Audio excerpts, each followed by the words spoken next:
हमें से हर इंसान अपनी लाइफ में डिफरेंट फेजेस से गुज़रता है।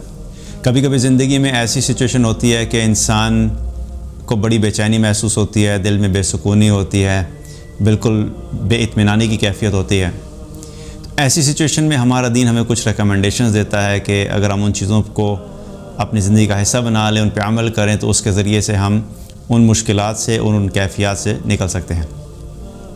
हसन बसरी रहमतुल्लाह अलैह ने फरमाया कि तुम 3 चीज़ों में हलावत और शीरीनी तलाश करो।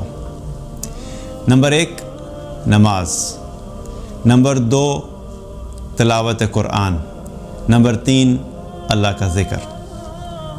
ये 3 ऐसे आमाल हैं कि लाइफ में जब भी आपको बेचैनी महसूस हो रही हो, बेसुकूनी हो रही हो, तो इन 3 आमाल के ऊपर फोकस करें और इन 3 आमाल को बढ़ा दें। नमाज ऐसा अमल है जिसके बारे में रसूलुल्लाह सल्लल्लाहु अलैहि वसल्लम ने फरमाया, जुइलत कुर्रतु ऐनी फ़िस्सलात, मेरी आँखों की ठंडक नमाज में है। आज अगर हम देखें तो हमारी आँखों की ठंडक नमाज क्यों नहीं है? क्योंकि हम वैसी नमाज नहीं पढ़ते जो हमारी आँखों की ठंडक बन सके। अल्लाह सुब्हानहू व तआला ने कुरान में नमाज के बारे में फ़रमाया, वाक़िम सलात अली ज़िक्री, नमाज कायम करो मेरी याद वाली नमाज। तुम्हारी नमाज ऐसी होनी चाहिए कि जब तुम अल्लाह अकबर करके नमाज़ पढ़ने के लिए खड़े हो तो फिर तुम्हारे दिल और दिमाग में सिर्फ़ अल्लाह हो। जब तक ये कैफियत नहीं होगी तब तक हमें नमाज जो है वो उस किस्म का फ़ायदा नहीं दे सकती जो नमाज का असल मकसद है।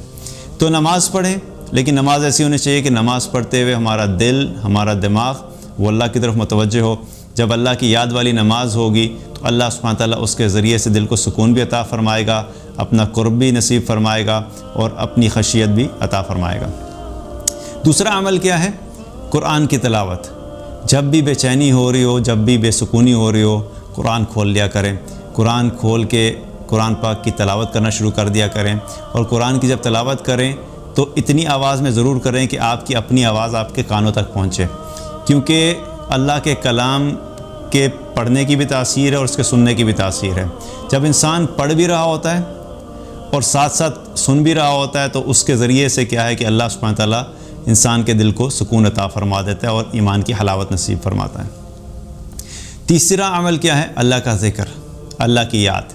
और ज़िक्र का मकसद ही ये होता है कि किसी को याद करना। तो जब हम अल्लाह का ज़िक्र की बात करते हैं तो इसका मकसद क्या है कि हम अल्लाह को याद करें। अल्लाह को याद करने का मकसद यह है कि जब हम ज़ुबान से अल्लाह की तस्बीहात बयान करें, जब हम कहें सुब्हान अल्लाह, अल्हम्दुलिल्लाह, ला इलाहा इल्लल्लाह, अल्लाहु अकबर, कोई भी ज़िक्र करें तो उसमें क्या है कि दिल और दिमाग में ये ख़याल होना चाहिए कि मैं किस रब को याद कर रहा हूँ, मैं किस ज़ात को याद कर रहा हूँ, वो अल्लाह कैसा अल्लाह है। उस अल्लाह का ख़याल होना चाहिए। जब इंसान अल्लाह को सोच के अल्लाह को याद करेगा तो उससे क्या होगा कि उसके ज़रिए से भी अल्लाह सुब्हानहू व तआला जो है वो ईमान की हलावत नसीब फरमाएगा। तो जब भी परेशानी हो, जब भी मुश्किलात हो, जब भी बेचैनी हो, दिल में बेसुकूनी हो, तो इन 3 आमाल पे फ़ोकस बढ़ा दिया करें।